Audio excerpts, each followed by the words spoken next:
We are the Borg. Lower your shields and surrender your ships. We will add your biological and technological distinctiveness to our own. Your culture will adapt to service us. Resistance is futile. Hello, faithful viewers, and welcome back to the first episode of Series 2 of the Hit or Miss Star Trek podcast. And with apologies to any of our viewers or listeners who have an Amazon Echo device, I just have to start with this Easter egg that I discovered just in the literal last couple of weeks because it's very appropriate to the episode we're discussing, which you can see on screen. So just bear with me. Alexa, you will be assimilated. I have nothing to say to you, and I will resist you with my last ounce of strength. How cool is that? Did you hear that? A lot of that, no to be honest. It's really weird. Give it a try. Maybe if you're at home listening and you happen to have an Amazon Echo, just ask her, tell her either you will be assimilated or resistance is futile. And she fires back the Picard quote, nothing to say to you, and I will resist you with my last ounce of strength. Oh, that's amazing. That is so cool. Yeah. Yeah, exactly. So awesome. Well, apologies for that little detour, but as I say, we are back with Series 2 of the podcast, which if you've been keeping up with our social medias and things, you'll know that this particular series, I'm going for an overall theme. And that theme is the Borg and artificial intelligence in general. And this week, as you can see quite clearly, we're discussing arguably the most famous Borg episode, Next Generation's The Best of Both Worlds. That'll be the review, which we'll get to eventually. And but I never do this alone. As I always say on my podcasts, I'm always joined by at least one guest. And I'm very happy to be joined by someone who talks about Star Trek quite a lot on a semi-professional basis, I would say. So would you like to introduce yourself, sir? Yes. Thank you so much. So my name is Christian Fox, and I do talk a lot about Star Trek. I actually have a podcast called Yelling About Star Trek, which is just a way for me to share all of my thoughts and my feelings on the show without irritating all of my friends and family who are not into Trek. So that's kind of my thing. That's fair enough. That's basically why I set up this podcast. So. Yeah, exactly. But yeah, it's honestly an honor and a pleasure to have you here discussing Trek on my little podcast as well. So, and couldn't have picked a more famous episode to discuss later anyway. But yeah, I think it is probably maybe the most famous episode of TNG. It probably is. Perhaps. Yeah, I've got some sort of facts and figures, and it's amazing how many kind of polls it's won and how many people know it. And even when we get to the audience interaction section, a lot of the responses are just incredible. Let's just put it that way. So, yeah. So, anyway, if you were a regular listener to the podcast, you'll know that we normally start with a little bit of a getting to know you. And that is the section that I call Hailing Frequencies Open. Hailing Frequencies Open, sir. I will discuss some things with my guests, get to know a little bit of your Star Trek history. Apologies if you're repeating anything you've been over on your own kind of podcast or anything like that, but hopefully it won't be too bad for you, for our viewers. And so the very first question then to you is, when did you sort of first encounter Star Trek, and what was the first episode that you remember seeing or that you remember thinking, oh, this is something I want to watch more of, this is great? Yeah, so this is interesting. So I think I was maybe a toddler at the time. I don't remember the exact episode, but my mom was doing her master's degree, and I think she had to watch Star Trek because they were talking about artificial life and I guess debating the ethics. So I think she had to watch The Measure of a Man, which that wasn't the episode that was on that I remember, but I just remember seeing Worf's head and crying because I was terrified of the forehead. Oh, no way. And I guess, I don't know what happened, but from that point forward, I just got so into it. And it's one of the most embarrassing things I would say about me is the fact that I can't tell you a lot about like Disney classic movies, because when I should have been watching those, I was watching Star Trek. So when I should have been watching The Little Mermaid, I was watching The Wrath of Khan. So started from a very young age and just was just in love with it. Awesome. Well, that's cool. That's good to know. So your first exposure was kind of being afraid of Mr. Worf's Klingon makeup, and then from there you just got captivated somehow, and it hooked you in. Yeah, I don't know what it was exactly that hooked me in, but it was just after that I got into it and just never stopped. That's so weird because I wonder if anyone else has similar stories. Because as I've explained in the past on the podcast, I think the first one I truly sat and watched was it was definitely the original series with my mum because she was a fan, and I think it may have been The Cage. So I was probably quite captivated by the Telosians. But I do remember as a kid being really fascinated by the salt vampire creature from the Man Trap. Oh, yeah. Even though looking back, it's pretty shoddy as an effect now, I guess, maybe by today's standards. But as a kid, I was like, wow, this is a crazy alien creature. Yeah, it's still a little bit creepy to me, even though it's, it's fake. It has that, oof, yeah, that's definitely an alien creature. Yeah, I think it's because of the way that it sucks the salt as well as having those suckers and things is quite it's an eerie concept. Whoever came up with it, the sort of sci-fi idea behind it, and it sends a shiver down the spine for sure. Yeah, definitely. Cool. So this is usually a difficult question, which is why I never actually let my guests know about it in advance. So apologies. Sure, but if you had to, no problem. If you had to, sorry about this. If you had to put sort of gun to your head, pick 3 episodes or movies from the franchise that you think represent the best of Star Trek, or that you would use to introduce a newbie to the Trek franchise, which 3 would be your choice? Okay, so movies are a bit easier.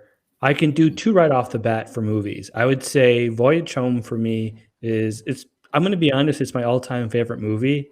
And I know that's strange when there's like Wrath of Khan, but I think Voyage Home is a fantastic representation of all of the wonderful things about Trek. You have a positive environmental message, which is social commentary, which Trek excels at. You have humor, which I think is maybe a little bit underrated with Trek, but I think is really core to the franchise.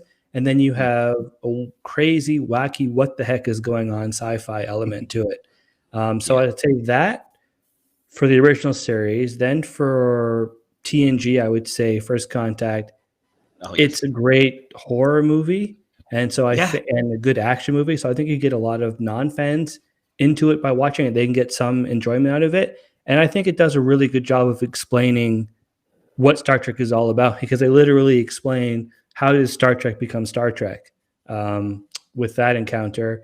And then I guess for an episode, I'd pick Measure of a Man, just because, again, that is a great representation of what is Star Trek about? Well, it's seeking out new life forms and understanding that not all life is like what we expect. So by arguing that, hey, Data is actually a human, and Picard's line of, well, we seek, I can't remember the exact quote now. If you can help me out on this, where it's our mission is to seek out new life. Well, it's pretty much exactly. So I think that's a good representation of what Star Trek really is at the very core of the series, or of the franchise rather. Yeah, I've discussed this at length in the past as well, but I really think that the subtle way that it gets the message about kind of racial kind of disparity and slavery in with the conversation between Picard and Guinan, when he sort of says, these androids will become generations of disposable people. And then Picard's response of, you're talking about slavery. And then the black character going, oh, maybe that's a little harsh. I was like, is it? Coming from a person of color, that's kind of like, you of all people should probably think, hang on a minute, but that goes over so many people's heads that's basically what that discussion's about. So it's so true. And then in Voyager, you sort of get not a continuation of that, but the episode where the Doctor is trying to prove that he is also a sentient life form, so he doesn't have to publish the work. Yes. It cuts to all of the EMH programs that were no longer on the ships, I think mining dilithium, which is a pretty horrifying scene when you think about it. Yeah, absolutely. That's always the way, isn't it? I think Trek, like a lot of sci-fi, as a metaphor, it can be really good, and especially if it does go over the heads of the more conservative, the people that will get a bit up in arms about it, then sometimes all the better, because if you want to get it past the censors, that's often what you have to do, as I think Gene would have said back in the day. So awesome. Those are some great choices. Weirdly enough, 2 out of your 3 things that you mentioned there will be getting discussed this series on the podcast, since they fit into the theme of the Borg and AI, obviously. Yeah. But don't think I could fit in the Voyage Home, unfortunately, because, maybe I probably could have counted the cetacean probe, I guess, but we're not anyway. But yeah, definitely. Yeah, there's not really any AI, except, maybe the probe, but the only AI that is really notable is the training computer, which I don't think you can say that much about it. No, not really. But that is a great scene, though. Yeah. I absolutely love that scene when Spock's just rattling off answers to every question and then just gets stopped in his tracks by "How do you feel?" It's Yeah, one of and the I was best. always blown away by the reflection. I don't know how you would describe that screen, but it seems like there's a weird reflection thing going on, and I was always amazed by that.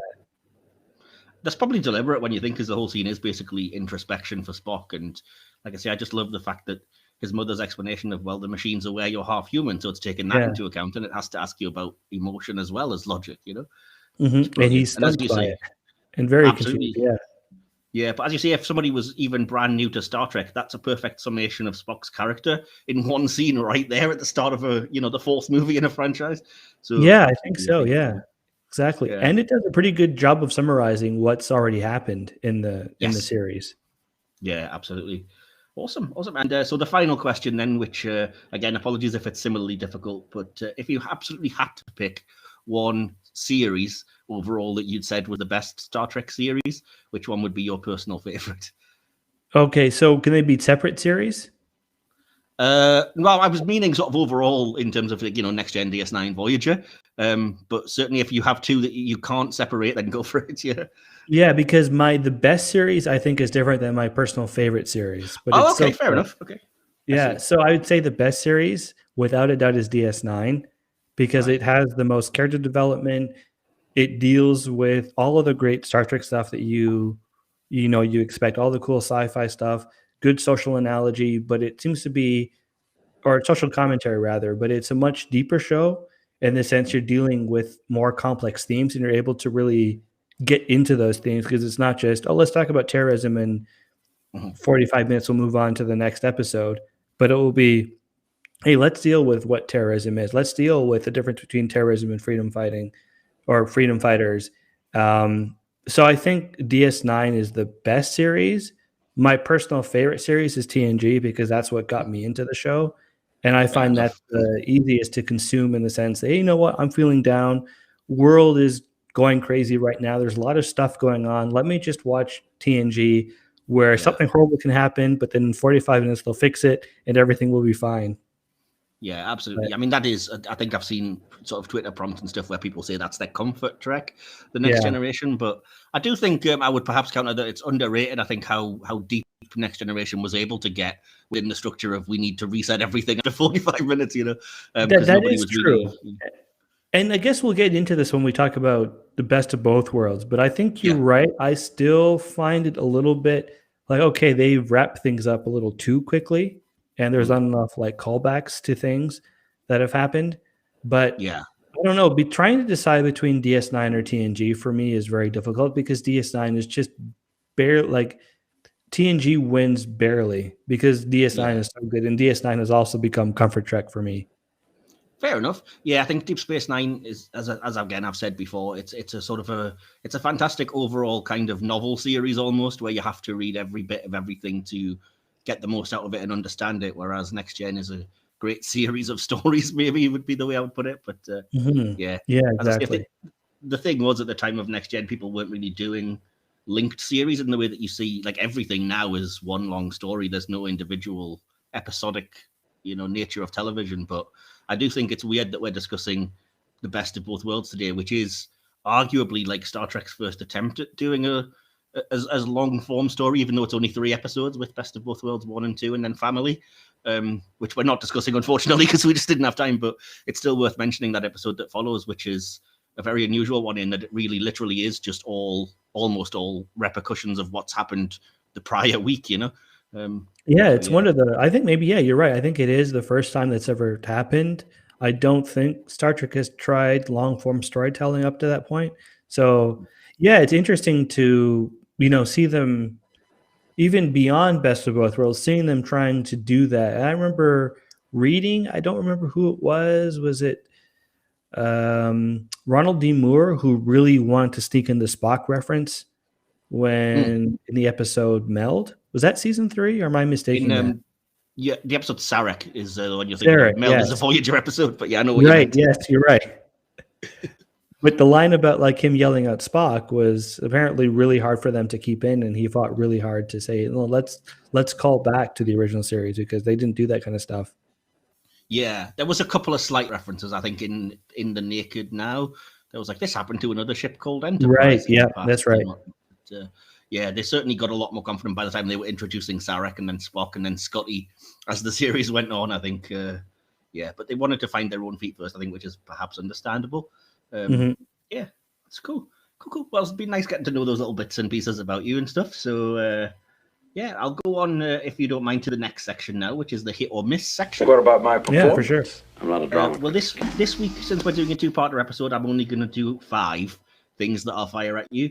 Normally, we would do between sort of 7 and 10 if we were just doing a single episode, depending on how things went. But as I say, with it being a two-parter to discuss, there's quite a lot to get into, especially given what the episode is.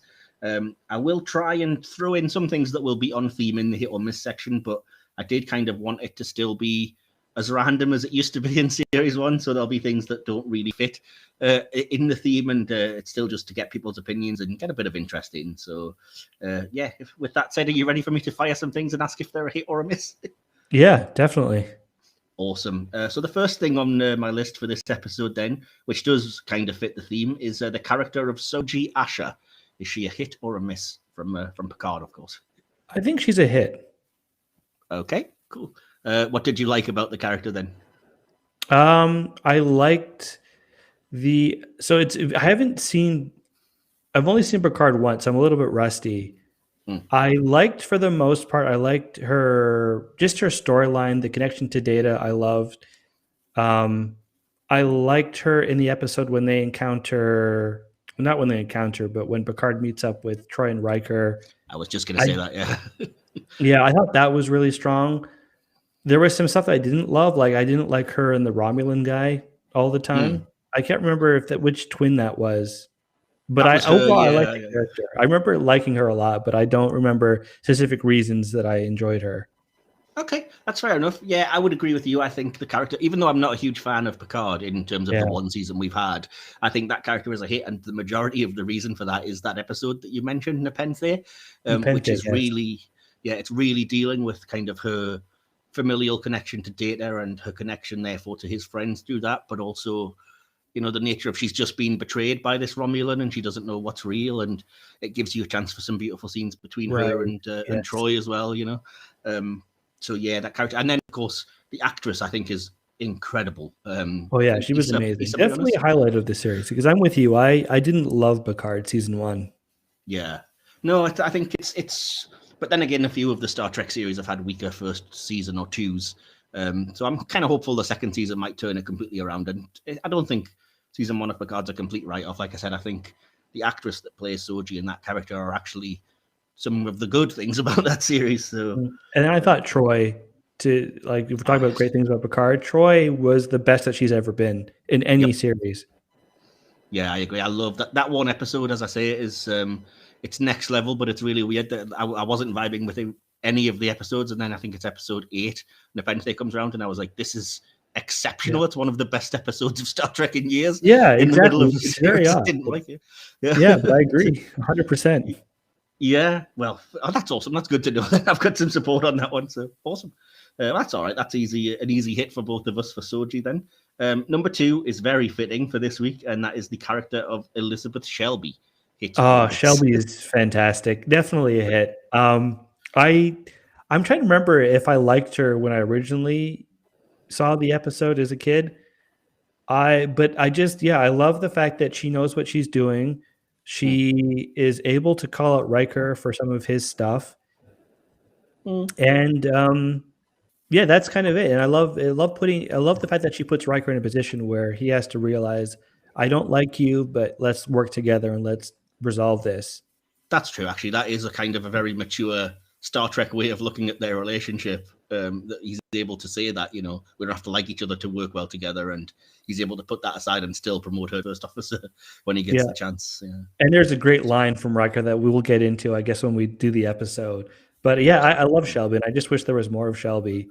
One funny thing, and I guess we could talk more about it in the episode, but when Riker says they have the ability to adapt, or what he says, what is it? They have the ability to adapt, Commander. She gives him the dirtiest look, but it's like, I'm with her in that moment. It's like she knows. She's aware. Fair enough. I'm slightly on the other side of things. I would still say the character is a hit, but a little bit less so than you. And I think it depends on which part of the Best of Both Worlds you're watching. Because I think in part one, she's kind of really unreasonably bitchy, and she kind of is a heck of a lot to handle. She is doing stuff that's like, if I was Riker, I would be rolling my eyes like, for God's sake, just go to bed. Stop trying to, take my authority over here. And the ultimate sort of moment that I didn't really like was in the turbo lift when she's kind of, let me be frank, you're in my way if you can't make the big decisions and make room for someone who can. I was like, you're really going to take that, right? But, yeah. Well, that's then the again, line that I want to talk about is like in that scene, which is a fantastic line. Oh, I know. I think I know the one, and I probably would have agreed with you as well in that case. But again, we might get to that later on. Let's hope. So yeah, awesome. But again, in terms of the character of Shelby, the second part, she kind of comes into her own as she kind of fits into the role she arguably wanted, and she is able to display that kind of skill and that level of ability. And then, because they're able to work together and put aside the differences, it works out better. But I am curious if you've seen, or if you've read, I should say, any of the Star Trek New Frontier novels that have the character in. No, I haven't yet. It's worth. I mean, they're well-written books anyway. But yeah, very good stuff. Written by Peter David, who's a great sort of Peter David, he's a classic with the novels.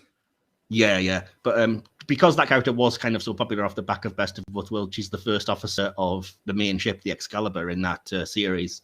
And it does really good things with that character. It's cool.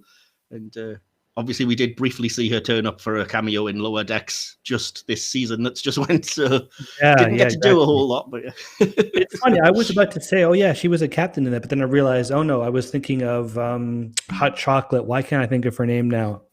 Sonia Gomez. Yeah. I think Shelby was a captain as well because she was at one of the captain's retreats on a starbase. Right. And, I think, you're right.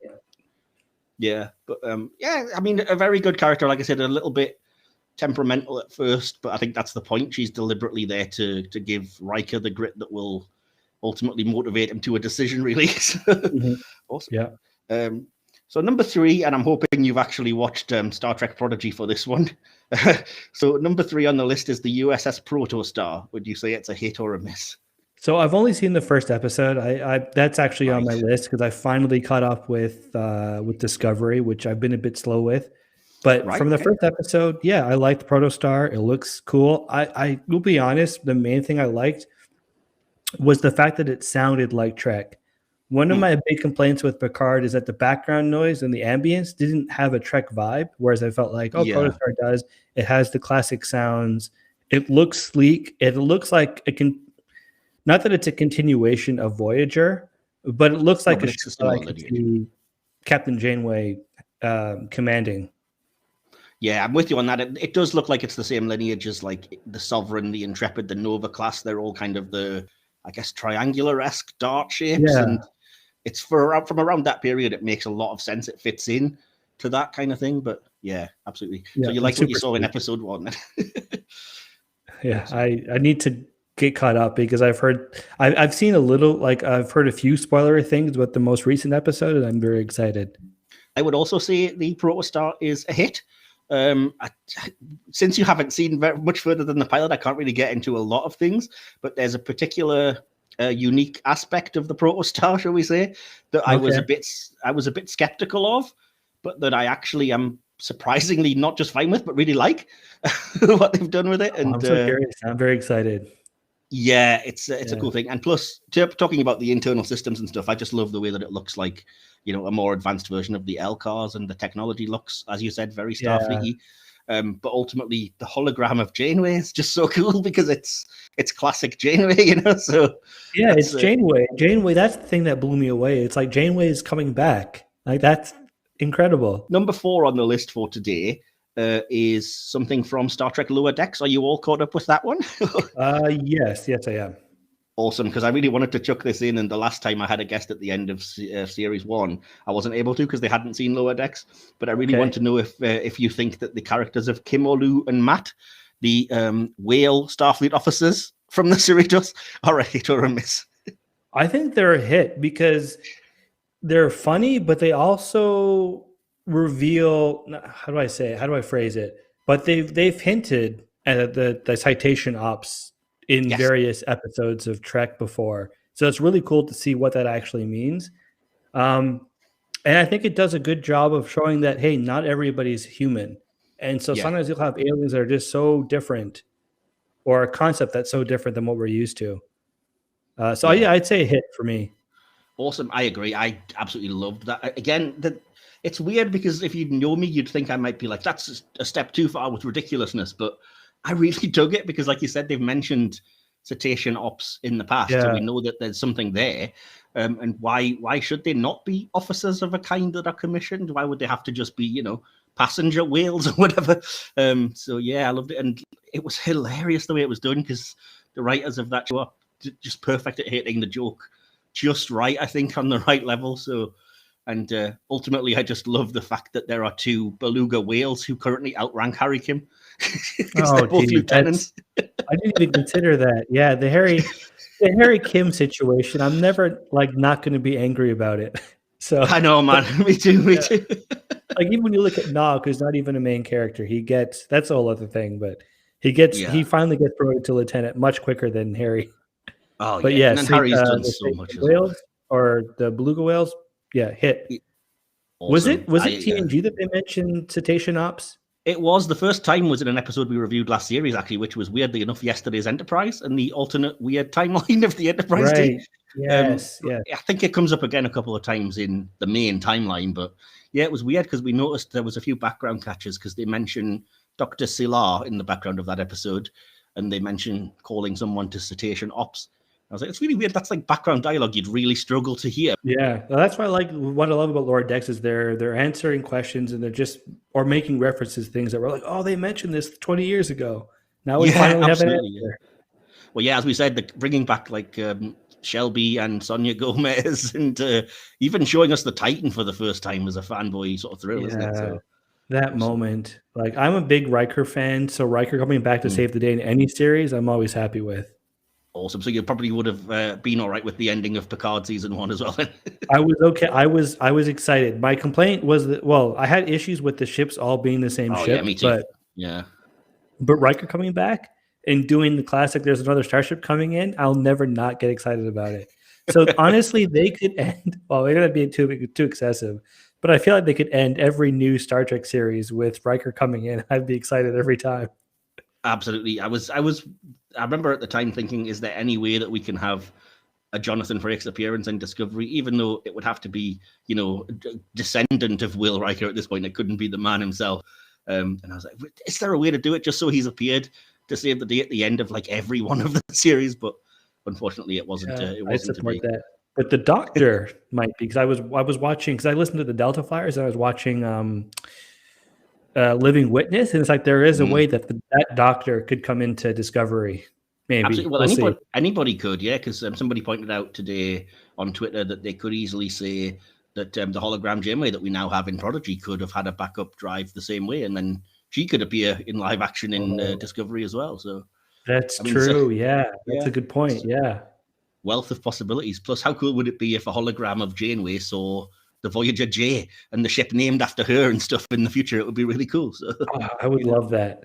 Yeah, I'd love that. I mean, it would be fan service, but it would be really cool, and the chance to get Kate Mulgrew kind of acknowledging it in person as an actress, it would be a really cool touch, I think. But we'll see. Oh, definitely, for sure. Yeah, awesome. So the last thing on my list for today then is another Borg episode, but one that we're not covering in full on the podcast, and that is the Voyager episode Child's Play. Would you say that's a hit or a miss? Ooh, Child's Play, right. I would say that's a hit. I don't go back to that one a ton. Oh, sorry, Child's Play, is that the one with Icheb where they're trying, where they put the virus in him or something? Absolutely. That's when they go back to Icheb's homeworld, but they find out that his assimilation was basically, it was deliberate because he had a virus that would have stopped the Borg. So his parents had basically sacrificed him as almost like a suicide bomb, I guess, would be the allegory, to kind of take out the Borg.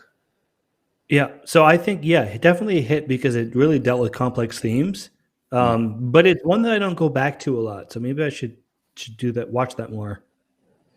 Yeah, okay, fair enough. I'm going to say hit, but it's quite a soft hit because it is a little bit almost too dark for my Trek, I think, at times. Because the nature, as I said, of the idea that, you know, what the things it's talking about in allegorical form are bad enough, but then when you couple that with, you know, the idea of parents just sacrificing their child and the person they're supposed to care for, they're just throwing to the wolves, I guess, is very like, ooh, that's a lot to take. Plus, I'm never a fan of like child endangerment in anything TV or film, so I'm like, no, I'm not feeling this. You know? Yeah, that's the point. And that's also really dark for Voyager, which I'd say Voyager is another show that's a comfort show for me. Yeah, definitely. But it has a couple of episodes that are like, wow, this got surprisingly dark because it does it well, I think, in some cases where it gets thematically dark. Like Latent Image is one of my favorite episodes, but I wouldn't put it on if I was feeling miserable because my word, that's depressing of an episode. Yeah. Latent Image is really, really depressing. Yeah, but it's so good. I mean, it's handled really well, and the way it's done is kind of beautiful. But again, you wouldn't watch it. You'd skip ahead one episode and watch Bride of Chaotica if you just wanted to be cheered up, wouldn't you? Yeah, definitely. That's always a good one. Yeah, I love that one as well. But so now I'd say Child's Play soft hit because they could have went overboard with the darkness and they didn't. They still kept it, you know, Star Trekian. But I don't love the overall idea, and I am at least happy that at the end it's kind of resolved and each is able to come into his own and find a new family with Voyager, and it sort of at least wraps up well in that way. Plus, we get a cool kind of Borg sphere appearance, which is always good. Yeah, I guess this is, I don't know how far you want to go before we go into the review, but the thing that bugs me a lot is the fact that they went out of their way to give each a happy ending in Voyager, and then they just ruined it in Picard. Yeah, we could talk for days about Picard killing off characters in a crappy way, because I think Hugh was suffered that treatment as well, unfortunately. Yeah, yeah, he did. That was the one bad part of Nepenthe, when it was like, oh, you didn't just kill him off for no reason. Yeah, we brought him back and we killed him off. Yeah, exactly. Plus, I would have at least, at some point, I would have liked an explanation as to how he was able to get rid of all those Borg implants and stuff. Like, he was living with them for months in the time of Next Gen between Borg and Descent. Then he appears in Picard, he looks perfectly human. It's like, yeah, no issue. Yeah. But yeah, that's just me being nerdy, I guess, because I'm like, hang on, this doesn't make a lot of sense. Isn't this the show? Like, this what we do as nerds? We obsess over these fake details. Absolutely. Oh yes, you know me so well. But well, that's fair enough. That'll probably cover the hit on this section, because I say we've got a lot to discuss with the main episode. So I will go into the next section then, which is the main episode review, and I'll say to begin analysis. Analysis. And I wanted to start this week. Again, this is something I haven't done before, but I thought it would be interesting to start with a few sort of fast facts and little snippets about the episode, because there was a lot when I looked it up that you could say about it, and you know, I thought it would give you some color before we start discussing the actual specifics. So the first thing that's worth noting is that the episode part one of the two parts won Emmy Awards for outstanding art direction and outstanding sound editing for a series, which is pretty impressive. The storyline appeared in TV Guide's 100 Most Memorable Moments in TV History, ranked number 50. It was also ranked number 70 on the 100 Greatest TV Episodes of All Time. Part 1 was ranked 8th on the top 10 Star Trek episodes for the magazine celebration of the franchise's 30th anniversary. There we go. The episode has continued to be widely praised. It was listed as the best in the series by Empire in 2008. In 2016, the Washington Post ranked it the best episode of all Star Trek and said it had the greatest cliffhanger in TV history. The Hollywood Reporter in 2016 ranked it the second greatest episode across all Star Trek series. In 2009, it was ranked number 36 on TV Guide's list. I'm not sure. I've cut myself off from it. Our list of TV's top 100 episodes of all time. In 2020, Sci-Fi Wire listed this episode in their guide Best of Borg Worlds as one of 7 essential Borg-themed episodes to watch as background before Picard. And in 2020, Screen Rant ranked Best of Both Worlds the 12th best episode of all Star Trek franchise television episodes up to that time. And in 2021 said it was the best Borg episode based on an IMDb rating of 9.4 out of 10. In 2019, they had already said the two-parter was one of the finest stories in all of science fiction and noted it was a powerful use of the show's cybernetic hive race. And finally, in 2020, the Digital Fix determined that this was the best episode of Star Trek The Next Generation. So no pressure, Best of Both Worlds, before we start discussing you there.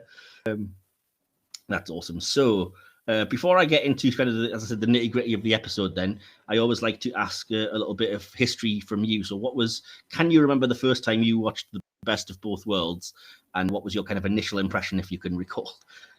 Yeah, I think so. So I think this would have been 96 because I remember before First Contact came out, our local station from Toronto, they were doing this thing called the Borg Fest where they would just where they just aired all the Borg episodes, and I had a tape of all those episodes and I watched it all the time. And I think I fell in love with it right off the bat. I don't remember when I saw it among those episodes or the specific time, but I remember watching it and just falling in love with it. Awesome. That's fair enough. That's cool. So did you kind of watch it as 2 parts, or was it the feature-length presentation at the time? Ooh, so that's what I'm trying to remember because I don't remember. I think it must have been. I watched them as 2 separate parts, but one right after the other because I don't remember being terribly stressed about the cliffhanger. Like I don't remember being fazed by it. So I don't know. It's just I feel like it's something I've always known. Yeah. Like it's just I've always known that Picard gets assimilated, but that comes back. So I don't remember my reaction of the first time I watched it. That's fair enough. So yeah, that's also one of the things I kind of regret not having experienced because I wasn't around watching episodes when the cliffhanger happened. I wasn't really fully into Trek yet, and I was still quite young. I would only have been like 8 or 9 years old when it went out on TV. So I didn't watch it with the cliffhanger intact. And my first experience with the Best of Both Worlds was when I was starting to get into Trek for the first time. It was around the time of DS9 season 5 and Voyager season 3. That I really got into it and started, really liking it and deciding to collect things for myself. And I remember it was one of a couple of videotapes at the time that I got from Star Trek that I bought myself, was the feature-length version of Best of Both Worlds that was edited together. And it was in a kind of gold covered video cassette box because they were re-releasing, to coincide, I think, with First Contact, various sort of 2-part episodes as feature-length movie things, and it was Best of Both Worlds from Next Gen, Way of the Warrior from DS9, and Caretaker from Voyager that got that treatment. But I only bought Best of Both Worlds and absolutely loved it. And I will say it's one of those weird things because I can track the evolution of technology just out of how many times I've owned that episode because I've had that sort of gold, platinum edition, whatever video cassette. Then I had another video cassette as part of the Borg collection video box set that was in like a Borg cube cardboard thing. I had another. Oh, it was really, really good. I don't have it now, obviously, but yeah, it was a Borg cube that collapsed and it had 4 videotapes in with the Next Gen episodes. It was cool. I also had another version as part of the 10 movie-length episodes of Next Gen box set that was all the 2-parters. So I owned it on video at least 3 times that I'm aware of. Then when DVDs came out, I also I had it as part of Next Generation seasons 3 and 4, obviously on DVD, and I still have it as part of the Star Trek Borg fan collective DVD set. Fan collective, I had that too. Yeah, I still have that on DVD, but I also now have the Best of Both Worlds as part of the season 3 and 4 Blu-ray Next Gen collections, and the version that I watched, which is the separate Blu-ray release of the episodes edited together into a movie, which is completely redundant because I have them both on the season box sets anyway, but I just love this episode, and I was like, it's a little bit different. There's a couple of new features, a new commentary, and it's edited together, so why not? Oh, so it's the one with like Picard on the cover? Like the special feature, like it's a really cool cover, yeah. It's a great cover because it's Locutus on the cover, but then if you open up sort of half of the flap, it takes the Borg part off and it's Picard underneath, which is a really cool touch. Yeah, I'm a sucker for anything like that, like holographic covers and things. So I got to go see that in at the movie theater, which was really cool when that first came out. Wow. They did like a whole thing, and it was just it was an amazing experience. I loved it. That would have been so cool. I would have loved to see this on the big screen because I've seen it so many times that I know, as I was watching it back for this review, I was mouthing the dialogue and I was like, I know this so well. Yeah, I was doing the same thing. It's probably the Trek that I've watched the most because I was just so captivated and so enamored with it. And like, this is bringing me back to the first time I watched it in whatever year it was, whenever Voyager season 3 aired, so probably 98-ish. I'm trying to think. So, because I think it would have been was it 97? Because what, season 3 was... Did it? It would have been 97. I remember when Scorpion came out. Yeah, it would have been 97 because that was just around the time that First Contact was coming out on home video. That could be it. It was cinematically released in 96 and it came out video 97. So I think that was the time. That was the first time I watched it. So I would have been 15 years old. As I sit here now, rapidly approaching my 40th birthday, and I'm still watching it. Yeah, I think I was 5 when it came out. So I was born in '91, full disclosure. So I wasn't even born when part it went one out, both parts came out. Yeah, that's fair enough. I think a lot of people have come to these things later and discover. I mean, obviously, I wasn't around for the original series, but I still love huge chunks of it. But, yeah, I love it all. I'm not going to stop loving it ever. No, not at all. We shouldn't apologize for the things we love. It's awesome. So awesome. Right, so I'll get into the story now then and say that we start with the beginning, which I really, really love, even though it's really simple because it's a great little ominous start when they go to Jure 4 and get beamed down and they ask, well, is this really this place? We're right at the center of town and it's just a huge crater.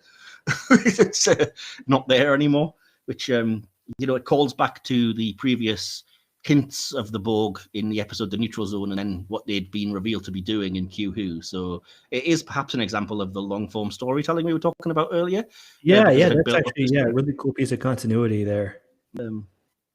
So I do love that there's a little bit of backstory, and then obviously we get the credits, and as the guest stars are getting listed, I was like, this is a murderer's row of great guest stars in this episode, even though there's only like 2 or 3.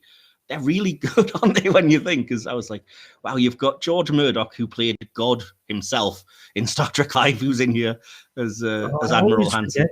Yeah, you're right. It's weird, isn't it? But he's fantastic. He's really good in the episode. You've obviously got Elizabeth Dennehy, daughter of Brian Dennehy, playing Shelby in the episode. And, of course, we've got our usual Colm Meaney as O'Brien and Whoopi Goldberg as Guinan. So I was like, you're in for a great story when it's got 2 sort of first-time guest actors who are fantastic and 2 regulars who always deliver, So that's cool. No, sure. And again, in terms of like developing the story, I do like that it goes to great lengths to establish from the off that Starfleet are just not ready for the Borg to be coming, because it's very unlike Trek to be completely on the back foot and admit it and just be like, heck, we're not ready. We've known they've been coming, but we just don't have a defense against them at this point, And it sounds like it took Shelby quite a while to get everybody to say, hey, this is a serious problem. We got to get focused on this. So yeah, you're right. It's one of the first times we're like, hey, we're not ready for it. Sorry. Yeah, exactly. Yeah. I love it. And from the start, you obviously get Shelby kind of squeezing herself in as the Admiral invites her to Riker's poker game, which is it's the first hint of, maybe she's kind of trotting on some toes here. There's tension there. Definitely, yeah. One line I didn't like because it's dated horribly is when Picard's kind of discussing the relationship between Shelby and Admiral Hansen, and he's like, "Oh, you seem taken with her," and he replies, "Oh, it's just an old man's fantasies." That's right. They said that does not play well in 2022. Not at all. I really was like, ooh, I could live without that line, really, to be honest with you. But yeah, it's kind of nice that they immediately start discussing Riker's promotion, but it kind of sucks that he's not in the room the first time we hear about it. But yeah, it's great. It's iconic dialogue, isn't it? About this is the 3rd time we've pulled out the captain's chair for Riker, but he won't sit down. It's just really cool. Yeah. And this starts off with, or not starts off, but this is probably one of the things. I love Riker to death. He's one of my favorite characters of the franchise. But this whole turning down promotions really bugs me, and it starts here. It does. It continues here. Continues. Yeah, that's again another example, perhaps, of long form because you can track the other 2 times. I forget the second. I know the first time is during the Icarus Factor that he's offered a command and turns it down. I think so. Yeah, the first time. Well, he says, "What is the episode? Not Icarus Factor, because that's the second time. But there's the first one with the weapons. Arsenal of Freedom, where he says, he turned down the ship. He turned down command because he wanted to be on the Enterprise." That's fair enough. The thing I found interesting about this, I'm not sure if you are aware of this, so apologies if it comes off a bit condescending, but as I was kind of researching the episode, I discovered that the central kind of Riker idea of the episode stems from the writer, Michael Piller, because he was trying to decide whether to stay with the Star Trek writing staff or not. So he was he was working out his own issues through the character of Riker. And he was interviewed at some point before, he's sadly passed away now, but he was interviewed about the episode at some point and said, the scene between Riker and Troy in 10 Forward is almost word for word what was going on in his head as he's discussing, well, I'm happy here, but am I too comfortable? But I like it. And should that be a problem? Is that okay? So I just found it fascinating that that's kind of the crux of the episode, and it comes from a very personal place, which I always love to hear about stories. Awesome. Yeah, that is so really cool. You weren't aware of that previously then? So I remember reading, but it was more recently. I remember in the last couple of years I read that. Definitely, yeah. But I still, and I appreciate where he's coming from as I like the connection, like the personal connection, but I still find it frustrating overall that it's just he keeps turning it down, and then it's like, well, what about people like Shelby who are moving up? So that's that kind of bugs me. But I do like the scene that we're talking about quite a bit, where he says, "Oh yes, yet he's been offered."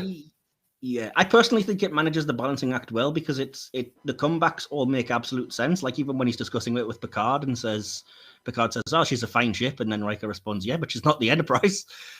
So I mean, it's the Starship Enterprise. We know what it means as Trek fans. If you were serving on the Enterprise, even as first officer, would you be like, well, I can go and have my own ship, but it's not going to be the Starfleet flagship, the Enterprise, is it? Yeah, I always feel bad for other captains when you see them. I'm like, well, that's kind of a crappy ship. Like, it kind of sucks. Well, I mean, of the Enterprise. Yeah, just taking Lower Decks as an example, they play it for humor, but it very much is like, I've got this crappy rust bucket ship doing the menial missions whilst, the Sovereign class beauties are out there flying, doing all kinds, and we're like, you can pick up our mess. But, yeah, you can do it. Yeah, exactly. So yeah, it is the legendary, like that is the ship, that is the best ship to be on. So I can see why Riker's saying that, considering the legacy, but it is. Is someone who wants to get promoted, it's like, Riker, come on. Yeah, I see what you mean. Absolutely, it would depend on. It would certainly be a conversation, and I understand, and I do like that the episode actually does have that conversation. But I'm with you that I like that Riker eventually, it took a long time, but by the time of Nemesis, he was like, "Look, I'm just going to take another ship because I'm never getting this chair." So there's a thing in like, I don't think it's canon, but like in one of the books, don't they say that, hey, I think like Janeway said, we're going to offer this to you, but if you don't take it, we're not going to ever offer you command ever again, or something along those lines. I don't recall. I know that there's something in the back of my head about that he may have been offered Voyager at some point or something. I think so. Yeah, I think he was in the running for Voyager when in the episode Death Wish, where he's brought in by Q as a witness. Yeah, that's what I think I'm thinking of, but. Yeah, I mean, the Titan's a great ship, but I'm still kind of a little bit of me's bitter that he never got to captain an Enterprise, especially when there's an Enterprise F out there with just a random Vulcan dude captaining it. I'm like, come on, give it to Riker. He's earned it. Yeah, he deserves it. But Titan looks cool. But yeah, but going back to the episode, great scene, love it. Absolutely sorry about that distraction. Oh, it's okay, it's our fault too. I love a good tangent. Absolutely. I'm terrible for that, especially when I'm talking about things I like Trek and stuff. It goes off on a bit, but referring back to the episode, I do love that Shelby wastes absolutely no time in pointing out why she's there. There's no kind of beating around the bush, which I always like in my kind of fiction, that she's like, with all due respect, sir, I wanted to prove that I'm the right person for the job. What job? Well, yours, sir. I've heard you were leaving. So that's really cool. Yeah, it's like their first conversation pretty much, and she's like, look, get out of the way, I want your job. And the fact that feeds directly into the next scene of them playing poker, where she literally calls his bluff and wins. I was like, that's a perfect little thematic metaphor of what's going on here, isn't it? Is like, look, I'm calling your bluff because you won't take risks and you think you're it. But, yeah, absolutely. Yeah. It also gives you that lovely bit of humor with the fact that Wesley could absolutely have won that hand, but was way too cowardly to go for it because he's Wesley Crusher. Yeah, and just that look of him, like just looking down and putting his hand in his head, or his head in his hands. It's just like, I feel that. I don't understand. Yeah, absolutely. That's brutal for West. Maybe that's part of the theme as well, though, in the fact that like he's an ensign, so he's not going to be taking risks at this point, and it's kind of like, if you took the risk, you would have won, but you haven't learned that yet, Yeah. Maybe I'm reading too much into that, but never mind. So the next part is basically something that I mentioned earlier, which is the fact that Shelby's a heck of a lot to take when they go in and find out that she's already beamed down. And Riker's asking, like, on whose authority? Well, on hers, It's just ridiculous. But I do love the again, I've memorized all the dialogue because I've seen this so many times, so I just love the thing about oh, the early bird catches the worm, Commander, and then there's no evidence of avian or vermicular life forms on Jure 4. Maybe she erred, and then Geordie's like, that's not what she meant, but you're right, she erred. Yeah.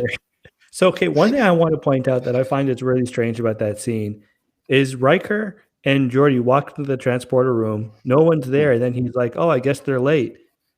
But it's like, well, if they were already there, you would be the one being late. Like, did you just show up at the exact time? Like, shouldn't you show up a few minutes early? That threw me off a bit. Yeah, it's one of those TV conventions where it's like you couldn't really have them arriving and chit-chat to O'Brien for 5 minutes and then go, well, I guess they're late. That's a good point. You can't have, especially not on that show. I think DS9, you could have gotten away with it. Yeah, maybe. But you're right. Yeah, for the scene, it just seemed a little bit like you can't walk in on the exact time and then say, oh, no one's here, they're late. Well, you would have been late if they'd been there. That is a great moment of just showing you, okay, wow. Not only is she gunning for his job, but she is just like, oh, I'm going to do things my way. I like it. And I love that this is where things get really serious because she says the line, there's no doubt anymore. It is the Borg. And then the music gets fantastic. I absolutely love the kind of, I guess, orchestral is how I would describe it, the kind of musical score for the episode. It's so very orchestral, like much more orchestral than I think what we've seen at that point. And then even probably beyond that. Absolutely. There's an episode of Family Guy I wanted to shout out here because it parodies this Best of Both Worlds Part 1 brilliantly. Right. I think it's called Stewie Kills Lois, the 100th episode of Family Guy. I think so. It's the courtroom one, right? Yeah. But there's a line about halfway through that episode where they use the line, there's no doubt anymore. It is such and such. And then the same music plays, but it's not exactly the same because they couldn't get the rights, but it's the same composer. So he did a similar thing. And at the end of the episode, when Stewie thinks he's killed Lois, it does the whole to be continued in the next generation. I didn't know about there's no doubt it is the Borg. So I didn't know about that part. But it's obviously not a Borg reference, but it's cool. Yeah. Awesome. But I do love that things are getting serious because I like to think, stakes are happening. Obviously, I've mentioned the next scene, so we can kind of go past that unless there's something you wanted to mention about Picard and Riker discussing the promotion, which, as I said, is at least good because I think Riker's comeback isn't ridiculous of like, well, it's not the Enterprise. So, and I think Picard is he's way too brash, I would argue, again here with Riker when he says, you're ready to work without a net and don't worry, Enterprise will get along fine without you. I was like, that's a bit unnecessary.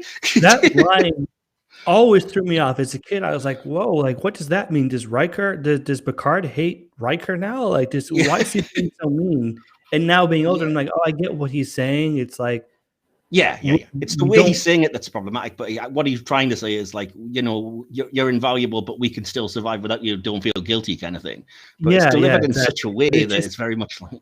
But it's like as a kid, I'm like, whoa, that's devastating. Like Picard has never been that harsh to Riker before. Exactly. Yeah, the way it's said is very much like you don't do anything, so we can survive without you. But, go along just fine without you. It's like, whoa, all right. Yeah. It's a weird line for sure, but again, we at least get a little bit more sort of moments between them later that are a bit nicer. So then we get to the key scene I mentioned earlier, which is Troy and Riker in 10 Forward discussing things. Again, it's a nice bit of kind of continuity, long form callback that he mentions that, he fought really hard to get this job and he sacrificed things and gestures towards Troy herself. Which, again, meaningless if you didn't know their history, but as somebody who was following from the beginning, it's like, that's a good point, man. You sacrificed your relationship and everything. So. Yeah, I find it strange that Troy is so, she's so, I guess, nice in the scene. Like, not that she's a mean person, but I would have a really tough time if I was dating someone. They're like, well, I broke up with you because I want to pursue my career. Then they're like, hey, should I do this really big thing that I sacrificed my relationship with you for? You know what? I'm not going to do it. I hear what you're saying, but I think it works for those characters because at this point they have seemingly moved on from that whole thing and they're both professionals, but they also both have that connection. So Troy is the one that's she's able to say, look, as long as I've known you, you've always been like this. And, it's, I don't think you really mean what you're saying. You're just justifying things in your own head. And ultimately it's about what do you want? And before that, even the big discussion about you're not losing anything, you're just getting older, you're more mature, a little bit more seasoned, and him like acting hurt that she says that. But I've been trying to figure out for years, why is that an insulting thing? Was he just being funny, or is that like something you do not say to someone that you're more seasoned? No, I think that's why I like that scene, is that his response of like jokingly, "Oh, I'm so hurt by that," because he's reading it as like she's saying you're getting old, basically. Oh, gotcha. Because the way The he said metaphor that's a there. horrible thing to say to a man, it makes it sound like, is this something that we as men we should all be upset by? It's just, I think he's reading into it, because you could easily read into, oh, you're a lot more seasoned, as kind of like, what are you trying to say? That I've lived a lot of experiences and I'm looking rough, you know what I mean? But, I was just thinking, well, I like seasoned food, so what's wrong with that? yeah, but it's good because, like I said, I like it. It's very much those characters, and it does take Troy, I think, to cut through the BS that he's going with on there. And again, in terms of the writer writing the episode, it's nice that he could work it out with those two characters, but yeah, again, I love that scene.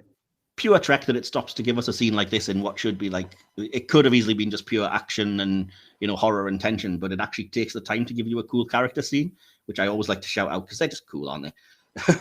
Yeah, that's what I love. Like, I mean, I love action scenes, but I watch Star Trek because I like the character moments. I like to see, because it's cool to see people doing cool things, but it only really is interesting if you know who these characters are. So when you get a scene between two characters talking about or working through a problem that they're dealing with, is really, really great.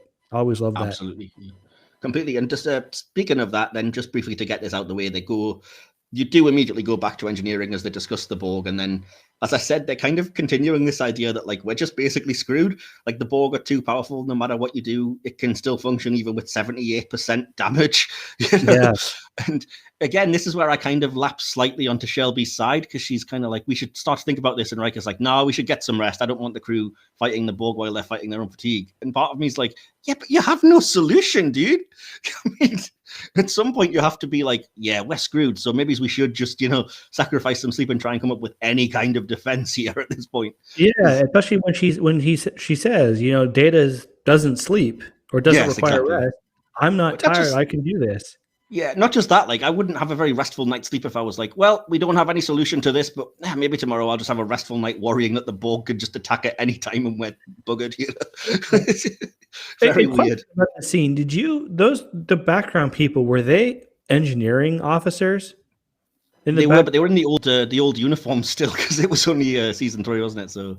Yeah. Because the way they were standing behind Riker made it seem like they were security. And I'm like, why did Riker bring security? But if they're just engineering, that makes sense. But why are they not always assumed, I assumed they were engineering, but you are right. They do stand like security guards, which is kind of weird.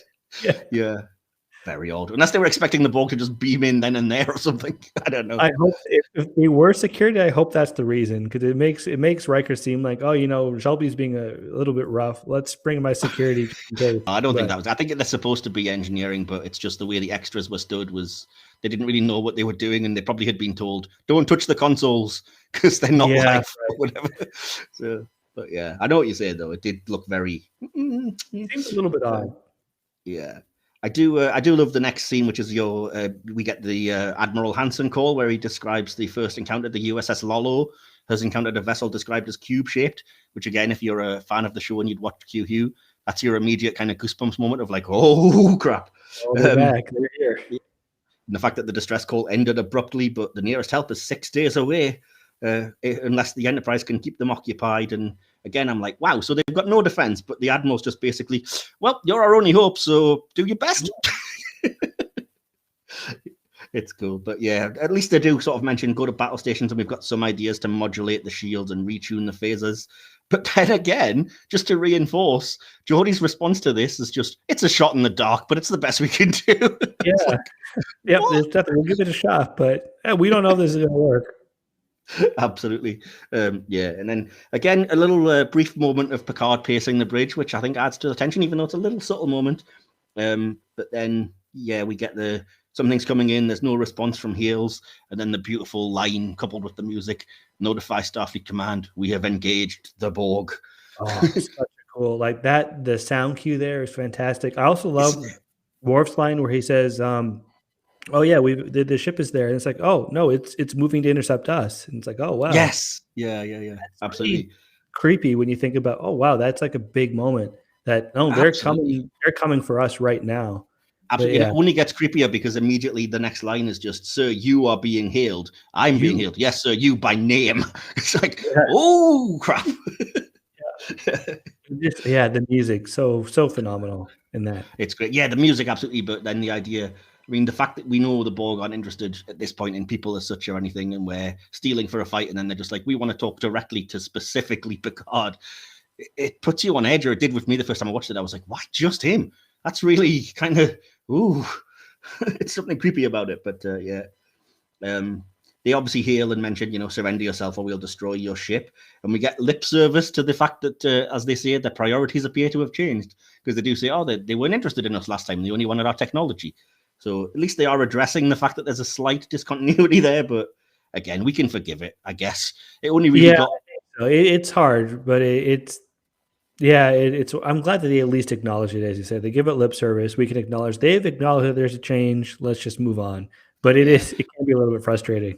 It works fine within Next Gen, but of course it really falls apart when you get to the moments from Voyager and stuff when you're like, they'd already assimilated the Hansons and encountered the Raven, and they knew who the Federation were, and they'd already started assimilation and everything, and it's like, this doesn't really jive all that well, does it? But I spent a lot of sleepless nights trying to figure out the timelines and trying to figure out in my own head trying to get my own canon so I can be like, all right, this does fit, even though we know what the Borg were like in this time period or in this era. Yeah, I guess you could headcanon it as just like they'd assimilated 2 humans by that point. 3, sorry, because there was Annika as well, the little girl. So they assimilated 3 humans, but at this point they might have been like, well, the humans are pretty weak, because they do even mention that in an episode of Voyager. They're kind of unremarkable in terms of, physical and mental capacity. So they kind of already knew they didn't really want to assimilate humans, but given that they'd only previously assimilated a kind of Federation shuttle almost in the Raven, when they saw a Galaxy-class starship, they would have been like, ooh, this technology is cool. We don't give a crap about the inferior people on board, but, we can maybe... Yeah. So that sort of justifies it, I guess, in that way, that then they kind of went over, scanned the technology, and then they're like, oh, these people are maybe worth actually assimilating. Maybe this Picard guy who's a good leader, So that kind of brings it back into line that way. Yeah. Again, not mentioning Enterprise when things become a full predestination paradox, which then that's a whole other mess of crap to get into. I love it. But that is a whole other thing where you got to wrap your head around. Yeah, it's great. It's fantastic the way that it works, and it does work in that regard, other than, why didn't they assimilate? But okay, yeah, we'll forgive you. Awesome. Let me see, where were we? Yeah, that's what you said, which is the line, they have the ability to analyze and adapt, Commander. Like her just being sarky towards Shelby. The Enterprise trying its best but failing. It fires. There's no impact. The Borg cutting beam that we'd seen in Q Who comes out, cuts into the hull again. We get and I mentioned this in yesterday's Enterprise that I was good we didn't get one of these, because I always like when they happen. The Geordie Indiana Jones roll under the closing engineering door. Yeah. So one thing I love is that I think the actor, he fought for like doing like the super, how do I even phrase it? But like in Generations, when he waits to the last second to do it, I think he fought for that because he wanted, because he wasn't happy with or this one where it's like he did it too quickly. Yeah, well, he is kind of in charge down there, so I guess his thought would be he wouldn't just abandon his post that quickly and easily. So yeah, it is good though that I always thought it sounded really cool and heroic, but then when you actually break it down, you realize how kind of pathetic it is that the Enterprise is just like, rotate the phaser frequencies, fire. Okay, the tractor beam's now away from us. Let's just run at this point because we've got nothing else we can do. So it's like, yes, that worked. Right, go. Just get out of here. We're not going to win. And that's when they obviously start hiding in the nebula that was a reuse of the Mutara from Wrath of Khan kind of effects.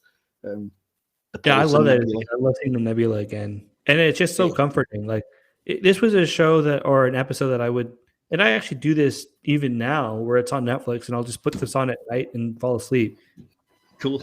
And nebula, it's comforting. I love the color. I love the music, the sound effects. They have videos of like the ambient noise, which is what this scene basically is, because everything's like powered down as they're kind of.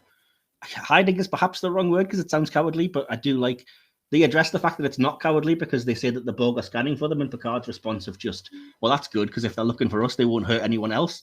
at least gives them a chance to point it out as selfless rather than just, oh, we're just hiding because we don't want them to find us. Yeah, that's a good point. I never really thought of that. I don't think it's like bad that they're hiding. It's just, hey, we need some time to figure out what to do.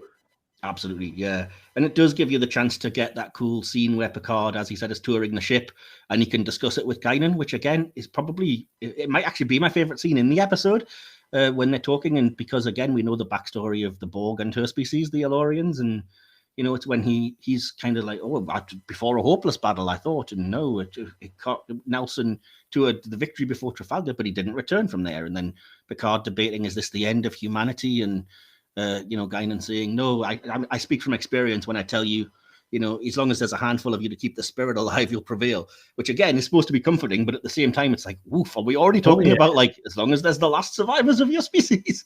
But I do love how the scene ends because it's when the Borg start firing like pulses or charges or something.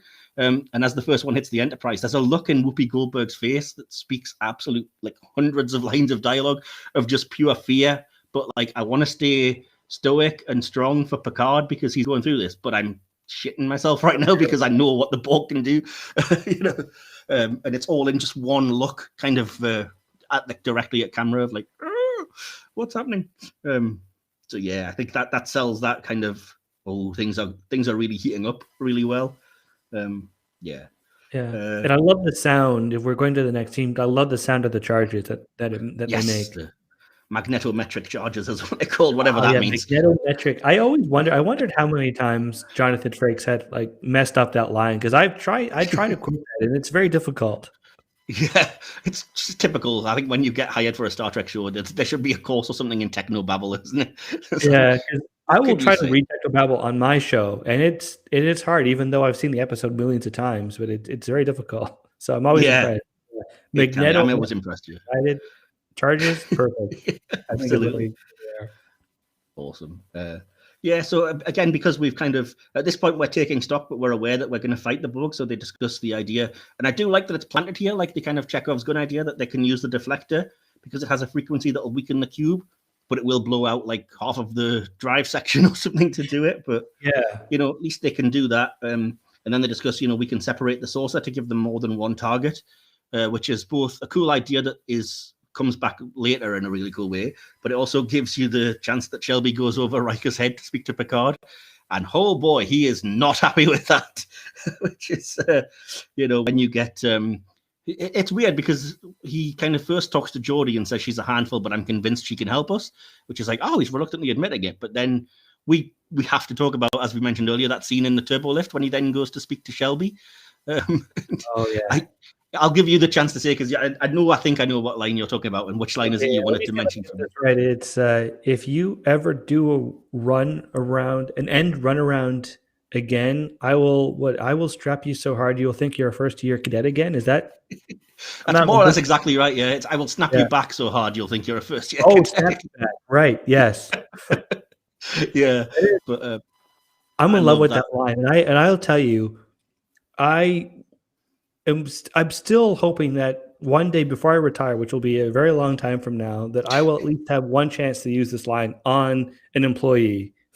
Yeah. Someone, you know, just say that completely seriously and how they'll be like, oh, wow, that's really me. Absolutely. But it's again, it speaks to the character that Shelby is not like any of us would be so cut down by that. And her response is just like permission to speak freely. And then him sarcastically saying always, and her saying, you're in my way, sir, if you can't make the big decisions. And I was like, what? How is she standing up for herself? I mean, I'm both admiring this and also thinking, what a bitch. I never thought that about it. It's just more like, wow, she's saying the right thing, but it's impressive that she doesn't, you know, get defeated by that. I'd be like, all right, you win. I'm sorry, sir. Never again. Let me go. Yeah, exactly. Because she did do wrong. I mean, that's the weird thing. She acts so kind of like, how dare you? But she did do exactly what he said and went over his head, and it's not cool, you know. And it's something. It's funny. It's like now even in like working, I worry about that. I'm like, hey, I should talk to my manager first, then they'll bring it to the ED because I'm like, I don't want to pull a Shelby and go over someone's head. No, I mean you'd be aware, wouldn't you? I mean, it would feel bad doing it. I think the moment you were talking to Picard in that circumstance, I'd be like, "Ooh, this doesn't feel good." Yeah, I've always been surprised that Picard never said anything like, "Hey, I appreciate you bringing this to my attention. This is a great plan, but next time bring this to Riker because he is your superior, and then he'll bring it to me." Yeah, the closest you get to that, and the concession to that in the writing is that he says to Riker, "Yes, I entirely agree with you," meaning even though she's went over your head and come to me, I agree with initially what you said anyway. But then, as you say, it's kind of undercut by, but maybe think about her plan as a fallback routine. Yeah, Which it's is a very strange thing. It seems like again, like this is where Picard should be having Riker's back, but after the Enterprise will go along just fine without you, it's like, okay, this is a little bit harsh. Yeah, but again, I think it's a tense situation at that point anyway. So things are a bit, that's tempers a are a point. bit frayed, aren't they? But yeah. The next note that I have is just again to reinforce what you said. I love the gorgeous shots of the ships, the Enterprise, the Borg cube, and the Nebula. They could be artwork. They're really good. And that's when we now get the scene that I mentioned earlier between Picard and Guinan. I actually got ahead of myself a bit because obviously when the Borg start firing, that's when the poop hits the fan, shall we say? And the Enterprise Enterprise heads out of the Nebula. And I noted as the Borg beam straight into the Enterprise, because they almost immediately kind of just get through the defenses and beam in. As they beam in, the first couple are shot in kind of weird Dutch angles, which leaves you really unsettled, which is a cool decision by the director because that's exactly what you should be feeling at this point. It's like, whoa, oh crap, they're on the bridge. Prior to that, or was this the first time in the This series? is the first time I remember seeing it certainly in this episode, maybe in the series overall, but it's just so, because it is so unnerving because they're going at great speed and they're getting tracked down by the Borg and they've got no defenses left. So it puts you right in that place instead of just being a kind of impassive observer, I guess. You're like, this is uncomfortable and weird and oh crap, which I like. I think that's cool. And it gives you a lot more effect to the fact that they immediately just kidnap Picard here, which is naturally a really shocking moment, Yeah, you don't expect that to happen. You think, oh, they're going to be, they're going to be fine for a little bit, but no, he gets captured. But yeah, I have to talk about this next scene because it's iconic and for a reason, which is the scene on the Borg ship where Picard addresses the Borg ship matte painting that they've got of all of the things. And I do much prefer this voice of the Borg to the idea of the Queen that we get later on in the different series and stuff, because to me, it's just way more ominous and way more threatening. And I did read that they'd apparently floated the idea of having a Queen Bee Borg to discuss things with Picard and stuff and rejected the idea for this episode. And I think they should really have stuck with that instinct because it does work better. They're right. It works better as an overall weird voice of the collective. It's funny because I think having the Borg Queen in First Contact works really well for that movie. But I think generally speaking, you're right. The ominous, just the one voice or the many voices talking to Picard, it's so well done, and it's unnerving because you're not talking to any one person, which we're not used to. Absolutely, and it's just great that the lines they say are so emotionless and yet so powerful in what they're actually saying that it makes it scarier. I remember the video that I was talking about, the first video I owned of Best of Both Worlds. It was released at the same time as First Contact, and First Contact, as you know, had the tagline "Resistance is futile." But they were putting taglines on these kind of video releases of the episodes, and the tagline for the Best of Both Worlds was "Freedom is irrelevant." And I was like, when you actually stop and think about the weight of that 3 words that they're just throwing around casually, it's like, wow. Yeah, that's really heavy for sure. Yeah, absolutely. And not just that, though, the fact that then the same conversation leads to death is irrelevant. And it's like everything, everything we hold dear, life, death, individuality, freedom and stuff, they're just like, nope. Doesn't matter to us. We just casually disregard. And I was like, wow, that's science fiction power right there, really, isn't it? But, fiction power. And also just it shows you how awesome Picard is. The fact that he's terrified, but he is so calm and cool in that scene. Yeah, well, it goes back to my Amazon Easter egg, isn't it? That line, that's why I love that she says that in the Easter egg, because his response of it's been decided you'll speak for us or whatever, and he just says, I have nothing to say to you, and I'll resist you with my last ounce of strength. Which is, and then again, that's beautiful. Yeah. Strength is irrelevant, resistance is futile. Yeah, absolutely. Such a good scene. I love it. And that's when things really, really heat up. But so then we get the away team deciding to go over to the cube to try and knock them down to impulse and to maybe try and get back Picard. I do like, again, the slight callback that Troy says Riker should stay on the bridge as he's in command, which is what Riker's been doing to Picard since day one of the series, of course. Yeah.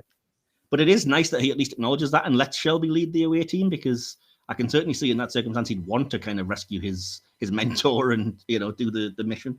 I also remember reading, which I find massively amusing, is the reason that Dr. Crusher goes on this away team has nothing to do with the fact that they might need medical assistance to Picard or anything. It's purely because Gates McFadden was arguing for the full season that she wanted to fire a phaser.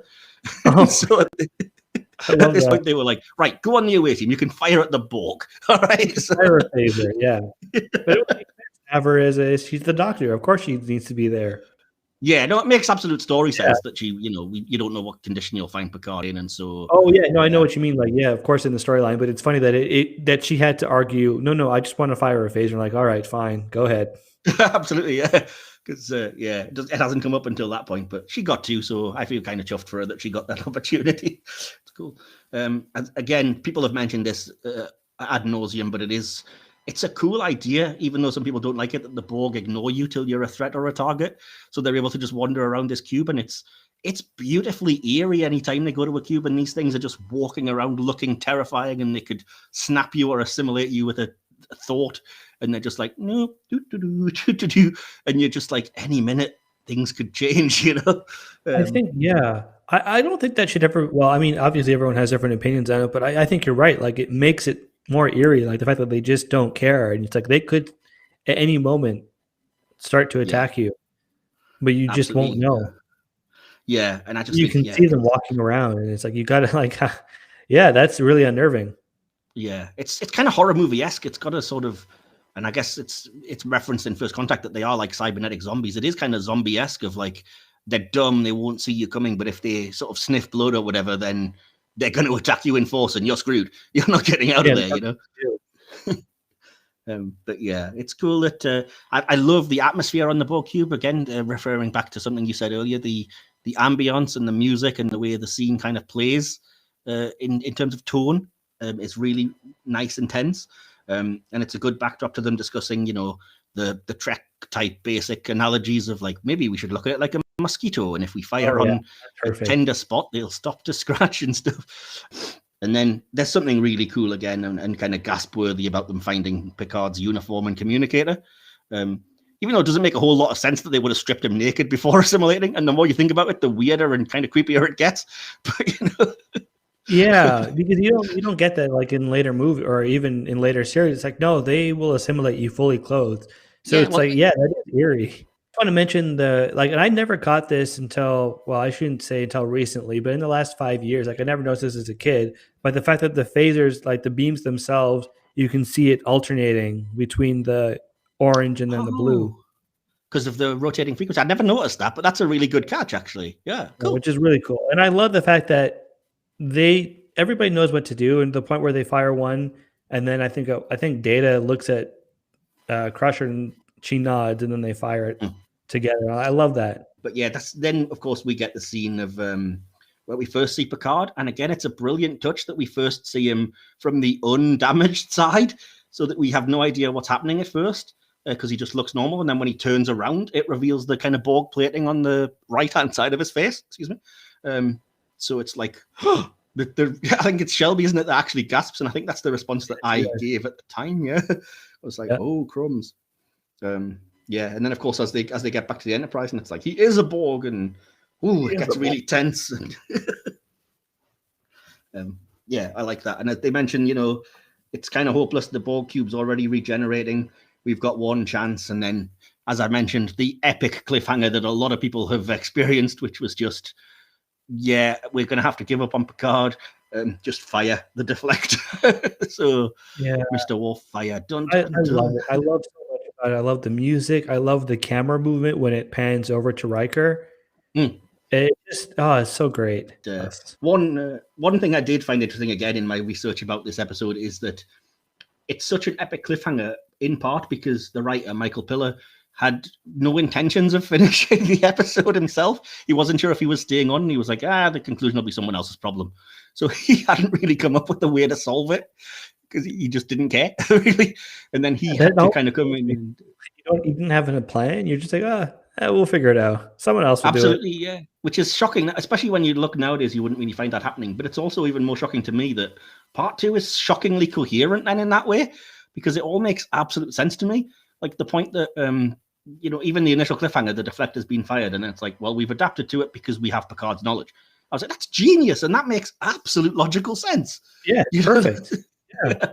It's a perfect solution to that problem, isn't it? So, yeah. And again, in that scene, how chilling is it when, and I don't even know necessarily why, but when Picard's like, it has prepared us for all courses of attacks. Resistance is hopeless. Number 1.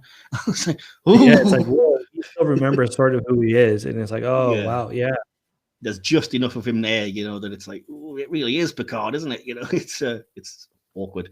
I do love, again, character moments that the silly denial, I guess, of Admiral Hansen when he's, instead of responding logically to things and trying to look at things, in a pragmatic way, his response to Picard's assimilation is just, he would never assist the Borg.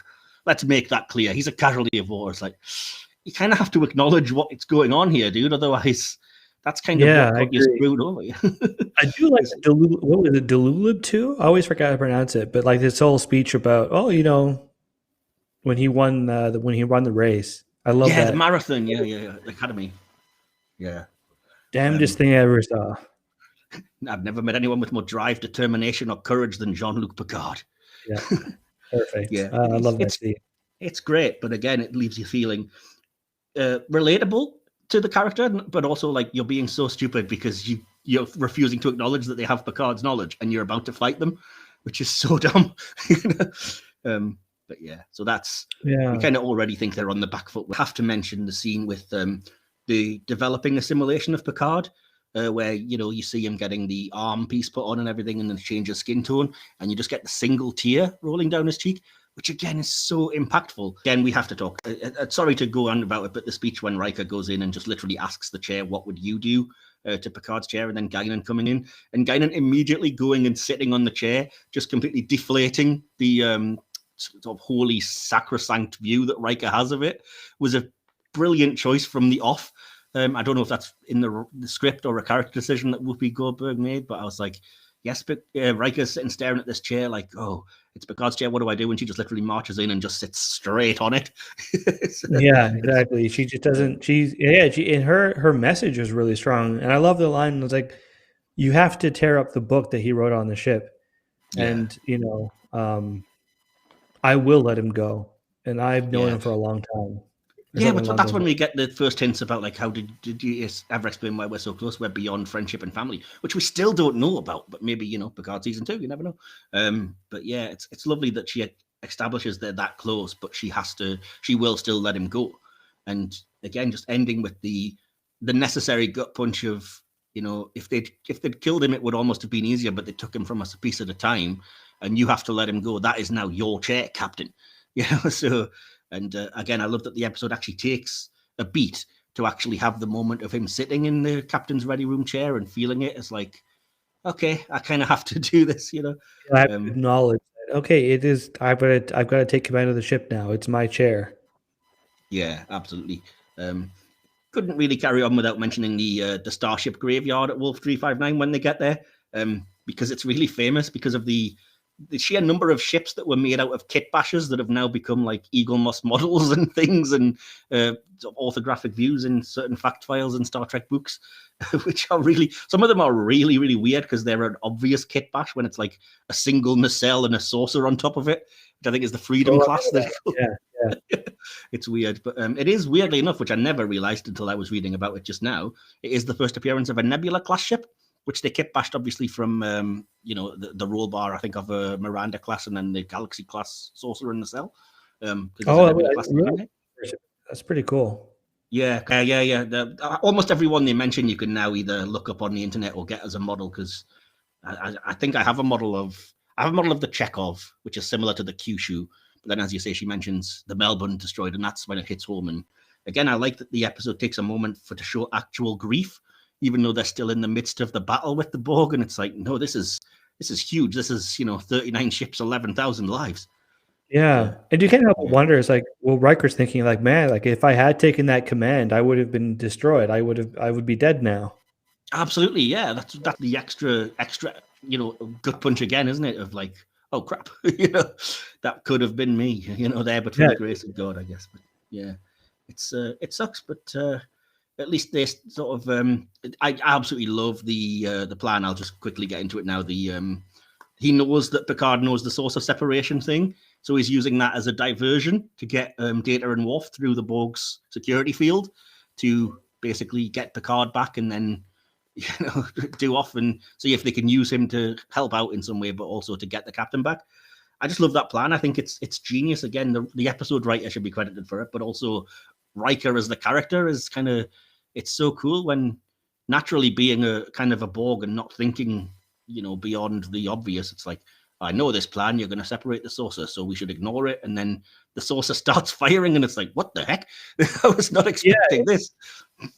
It's great. You're right, because it really does show, like, we know that Riker's a good officer up to that point, but it's really great to see his strategy and just see the brilliantness of him as a captain.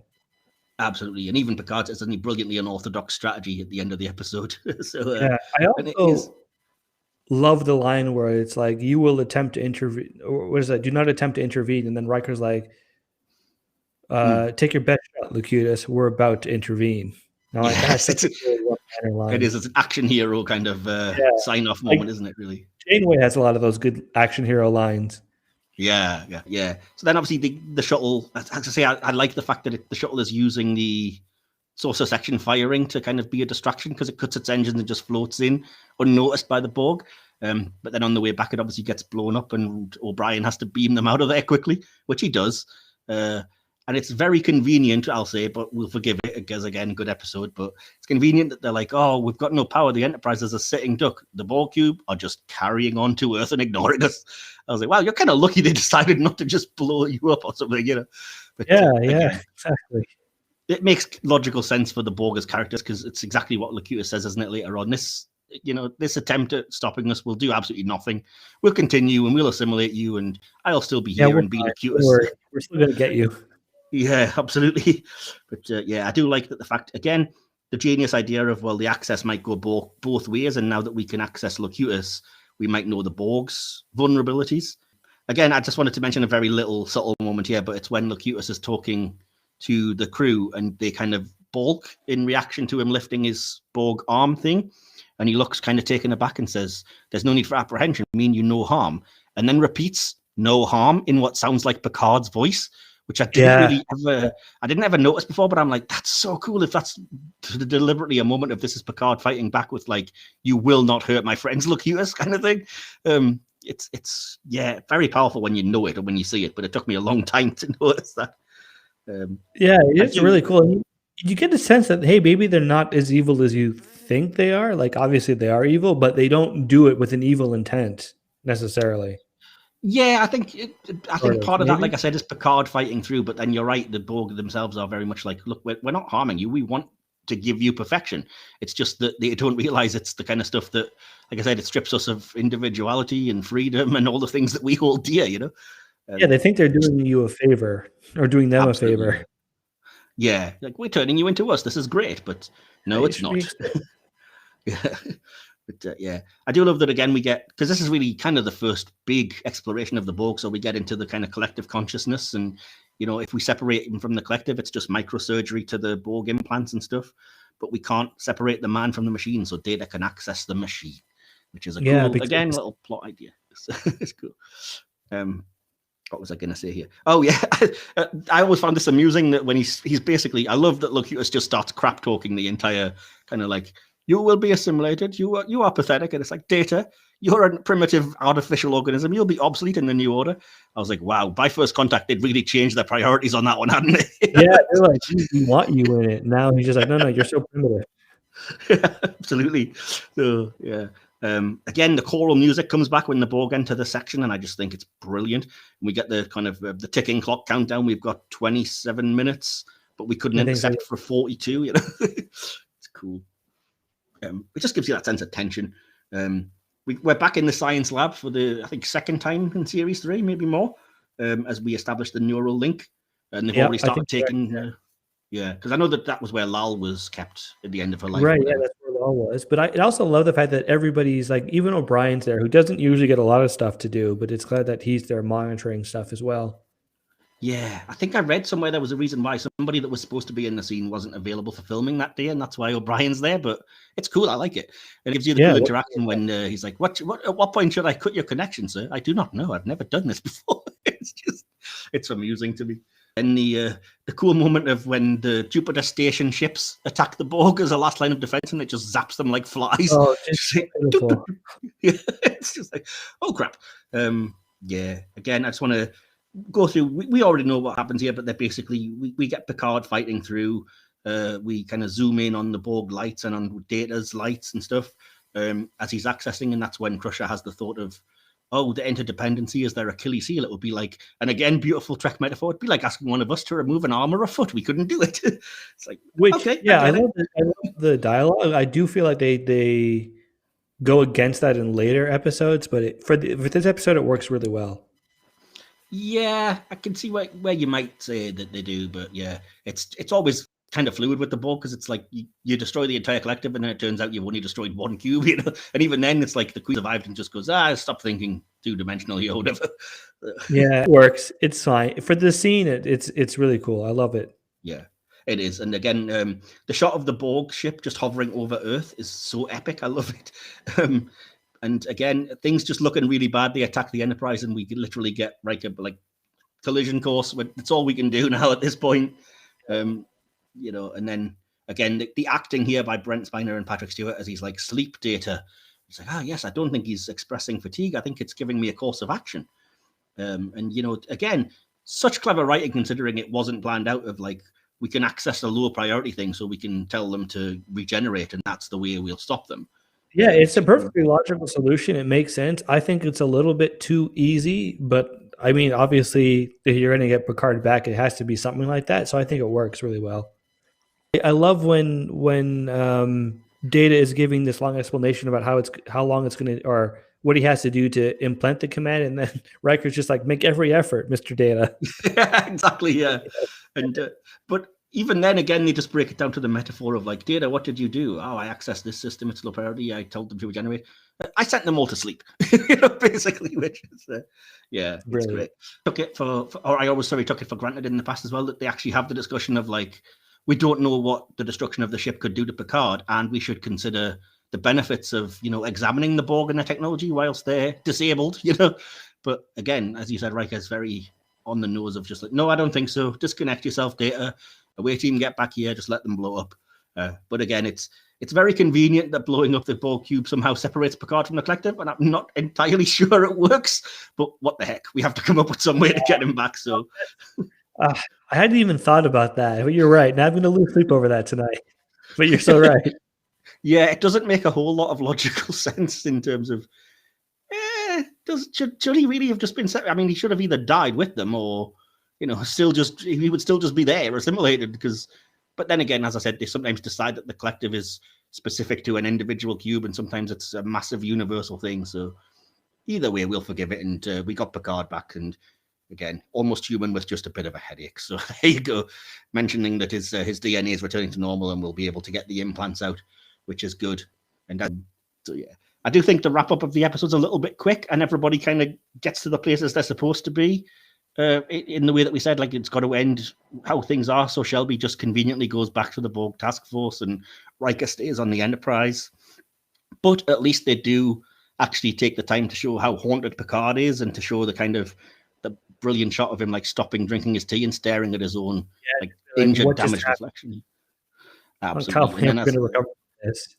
Absolutely. And like I said, it's worth mentioning, if you are watching this for the first time, definitely watch the next episode immediately afterwards as well, because it doesn't stop with just this moment of Picard staring out the window and then he's fine the next week. It really deals with the effect of this. Absolutely. I'm going to quickly move on to the next bit of the review then, which is to ask you for your favorite character in the episode. Who would you say is the MVP of this two-parter? Ooh, that's, for me, it's got to be either Shelby or Riker. Because this is such, like, even though this is a Picard episode, I would argue that this is more of a Riker story. Oh, I would say it's a Riker episode, and the writers and things have been interviewed and said people often say it's a Picard story, but it's not. It's a Riker story. It's about him stepping up, you know. So. The original, but I think Riker, I was gonna say for main cast, definitely Riker. I'm gonna say he's the MVP. Awesome. Yeah, I'll be boring then because I have the same thing written down. Riker was my favorite character of the two-parter because of the way he kind of steps up to the plate, and he shows maturity in being able to work with Shelby. He actually has the moments of great character depth in his conversations with Troy and Guinan, and he ultimately kind of saves the day. What's your favorite moment of the episode then overall? Ooh, okay, this is another hard one. So if we're looking at the two-parter, I'm just going to be easy and say the to be continued, like the Mr. Worf fire. That has got to be perfection for me. That's fair enough. So iconic. I might have said the same thing, but the version that I watched was edited together, so I didn't have the cliffhanger. I just went to the next scene straight away. Oh, okay, right, yeah.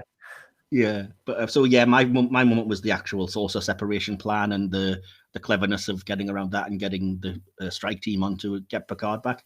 But yeah, the cliffhanger is kind of hard to ignore, isn't it? Really awesome. And what is your favorite line of the episode then? I think I got it. We talked about it, but the Riker and Shelby line, I think is probably for me the best line. Back. So hard you'll think you're a first-year cadet again. Nice. Yeah, awesome. Exactly. That's it.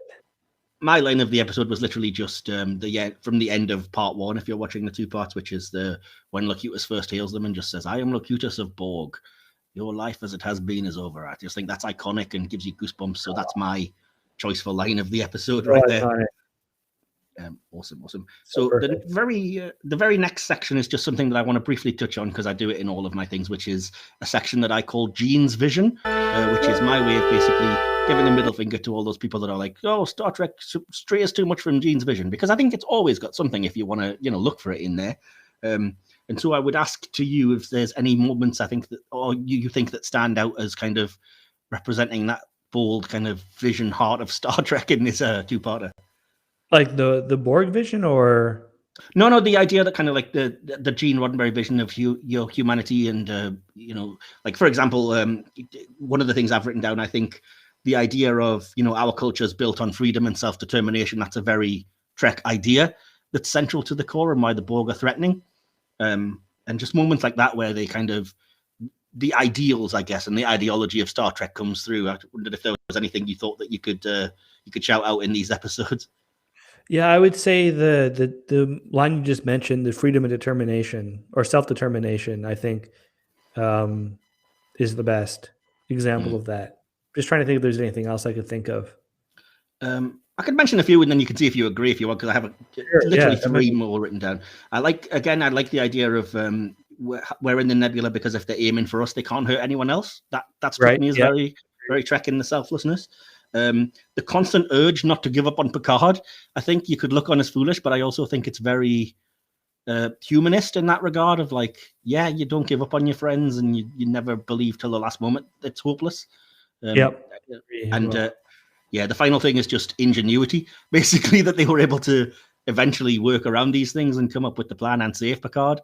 Again, that's very Trek, that we, the solution's out there, just don't give up and you can do it. So, yeah, very true. Awesome. So I'll do a brief audience interaction section once we finish our thoughts, but I wanted to go on to the conclusion and score first. And so I'll start with you since you're the guest and ask for do you have a kind of paragraph or two conclusion and then a score out of 5? Oh, okay. So I'd say conclusion, this is like a must watch. This is top tier Star Trek. I think my biggest complaint is part 2. I like part 2 a lot, but I think part 1 is so strong. And I think that's a theme you see a lot in other Trek, where the first part of an episode is usually really strong, but then the second part isn't quite as good. But this one, still up there. I would say maybe 4.5 out of 5 deltas. Okay, for me. Cool. That's awesome. My conclusion, apologies, I'm just reading it off what I've written because I find it easier. So I just said, a truly iconic piece of Star Trek, no, of science fiction, extremely famous with good reason, brilliant plotting and dialogue, sometimes against the odds, a truly compelling and horrifying central idea, top-notch performances, meaningful moments, action-packed, thrilling, but still a meditation on maturing, identity, personality, and the nature of humanity, A must-see. I could nitpick some pieces, but the overall whole remains too good to really knock. I think it's a real contender for the best of both worlds, meaning action and drama that Trek can deliver. And I actually went with 5 Starfleet Deltas out of 5. So, Oh wow, yeah, that's good. I wouldn't argue with that though. I think 5 out of 5 Awesome. also makes a lot of sense for this. And I wouldn't argue that there are things that you could criticize in the same vein, but it's just, I think, my personal connection, I think, just puts me over the edge of that extra bit. So that's cool. So it means the overall score for the podcast, obviously, when we average it, would be 4.75 out of 5 for the best of both worlds. 47, sort of. Out of 50. Absolutely. That's awesome. So yeah, that's a pretty high score for the best of both worlds as an overall 2-parter or feature-length thing. So thanks for indulging me on this. If you just bear with me for 1 second here, Chris, I'm just grabbing the audience interaction for the audience interaction section. Again, I always put out a incoming tweet and ask, transmission. what are your thoughts on these episodes before we review them? And I got a lot of response to this one on Twitter because it's quite a famous episode, but I'll try and go through it as quick as possible because we're already at a bumper length episode. So Johnny at Disnerd Trekkie, who's been on the show before, says, this episode holds up. In 2016, I went to the Fathom Events theatrical showing and it was amazing. It's probably similar to the one you went to, I would imagine, yeah? Yeah, it was 3 years ago, but amazing event. Awesome. Theo.Woodpecker says, one of the best episodes, 1 to 2 of Star Trek TNG. To see Picard as a Borg was a shock in the 90s. Never seen before. No one knew if he would ever come back as a human captain. Suspense, horror, thrills in 90 minutes. All-time favorite. Cat at T and Tachyons says, thrilling, iconic, and necessary to truly understand the captain and why/how he struggles internally. We see this tie in with Picard when talking to Seven, and he talks about still trying to regain his humanity. I wish they showed more of this on screen, though. Fair enough. The Jacked Up Review Show says, required viewing, technically a great movie as well if you go with the compiled Blu-ray edition, which obviously I did. Yeah. Bryce at Bryce5189 says, it truly is the greatest episode ever of Star Trek. I think it's even considered the episode that saved the franchise. Okay, I'm not too familiar with that backstory or whatnot, but I can believe it. I think that's true to some degree. I remember reading that or hearing that. Yeah, I know it was definitely the first cliffhanger, and it was the first 2-parter since the Menagerie in TOS. So it's a lot of kind of firsts and big moments that became a staple, I guess, of Trek. So yeah. At Dr. Tok just says, I remember that cliffhanger like it was yesterday. Utterly chilling, brilliant stuff. At Eddie from NYC says, great 2-parter, one of the best cliffhangers in TV history. That was a long summer. At the time, there were rumors Patrick Stewart might leave the show, so Picard's fate really felt uncertain. Very exciting time to be a Trek fan. At E. Rosson 1982 just says, heart-wrenching, the destruction of the entire fleet. Yeah, something that we kind of gloss over, but yeah, that whole Wolf 359 thing is pretty brutal, as Deep Space Nine would eventually show us. Yeah, that for sure. Yeah. At Unoriginal Franz, Leo Mooney says, I'd argue this is one of the first truly dark Trek storylines, made for so much good follow-up, though, through Next Gen into Deep Space Nine and Picard, as we were just saying. So, yeah. At HG Chuck simply gave a couple of scores, and he just says part 1, 10 out of 10, part 2, 8 out of 10. Okay. Chris at Shelf Nerds, a friend of the show and of myself on Twitter, said, I'll have more complete thoughts when I give it the Treks for All Time treatment, which is a series he does of like reviewing episodes. I definitely recommend. But he says, right now I'd rank it a 10 out of 10, a rich character piece for Riker and exciting, tense adventure. So, yeah. At Where's Beverly has quite a lot of thoughts and just says, I'd say a good 8 out of 10 cups of Earl Grey from me. It's absolutely terrifying. The whole exploration of what it means to lose your entire identity and become someone else still gives me nightmares and existential crisis. Riker showing his capabilities as a leader was incredible, and I love the team beaming over to the cube and the scene where they're ignored unless a direct threat. So good. So, yeah. Dr. Oho, again, friend of my various podcasts, says, it's my fave TNG by a long shot. Amazing cliffhanger to part 1. And at the end of part 2, we see Picard's hand trembling as he takes his Earl Grey, reminding us that TNG is not afraid to show that our heroes can be affected by the trauma of these weekly adventures. Awesome. At Daniel Jakobowicz says, I didn't see it when it first came out, only saw it many years later. When I did see it, I thought it was good. Wish they had more Battle of Wolf 359 and Shelby. Now, per Red Letter Media and other places, I've reframed it as an amazing Riker episode, possibly the best, and the end of his arc. Okay, I don't necessarily think it was the end, but I see what you're saying about it being Riker focused. So, yeah. At Peter Trek 1 says, Best of Both Worlds Part 1 is my number 1 favourite Next Gen episode and my number 2 favourite Trek overall. I enjoyed the Riker Shelby storyline and the threat of the Borg. That cliffhanger led to a long 3 months. Part 2 was good, but I wished the climax would have taken place in space. Okay. At Ramon Urquiza says, it's 10 out of 10 episode, well written and acted by the crew. At Scott Hussey just says, I can still remember being so freaked out by that cliffhanger, but I was also extremely disappointed when it turns out it just didn't work. I've always felt like they could have done something more with that part, but other than that, an A+ set of episodes. I mean, it works in universe. I guess after a summer of waiting, I just built it up in my head that something super exciting was going to happen. It's a testament to the episodes that 30 years later, we're still talking about it. John Glasgow says 10 out of 10, superb two-parter and peak TNG. And finally, Night Star Fury says the 2-part cliffhanger was such a powerful episode, especially since it pushed Picard and his crew to their absolute limits and really showed that the Federation was no match for the Borg in terms of firepower. So, yeah, a lot of thoughts on this episode, as you would imagine, because it's very popular and famous, and that's obviously why we've got a bit of a longer episode going on here. But apologies for keeping you for so long, Chris, but thank you so much for joining. This is the best way to spend a night. Awesome. Yeah, same. So that's great. We'll have to have you on again maybe sometime and discuss some more things, Trek, and you know how to reach me always in the meantime. But did you want to shout out any of your kind of socials and your other podcasts and things? Yeah. So the thing I do is I do Yelling About Star Trek. You can just find it on all platforms, just Yelling About Star Trek. And you can follow me on Twitter at Yelling About Trek. Awesome. And as always, I am just at Ian Mike Wilson for my personal Twitter, just my name, Michael Wilson, everywhere else. And the podcast Twitter, which may be on your screen at the moment, is just at HoM Trek or at HoM Trek. Think Mr. HoM from Star Trek, maybe. So, yeah. Awesome. Again, thank you so much for joining me. This was really, really fun, Chris. Sorry if I talked a bit too much, but I could talk for hours. This is amazing. This is a lot of fun. Awesome. It was really good to have you on. And again, thoroughly recommend yelling about Star Trek and discussing things with Twitter and stuff, because we've had some good conversations. And yeah, awesome. And again, we've obviously liked the episode. We came to a good conclusion, 4.75 out of 5. Not too shabby. So awesome. Right. Well, join us again for our next episode, which when this goes out, the next episode in a week's time will be a review of the Deep Space Nine episode, It's Only a Paper Moon. We're veering away from the Borg. We're doing some other artificial intelligence. It's a big episode, and it's going to be powerful. There's a lot of thoughts, I think, going into that one. So do stay tuned for that. And yeah, in the meantime, again, thanks so much for joining me, Chris. And remember, everyone, we are Starfleet. Live long and prosper. Live long and prosper. Will be assimilated.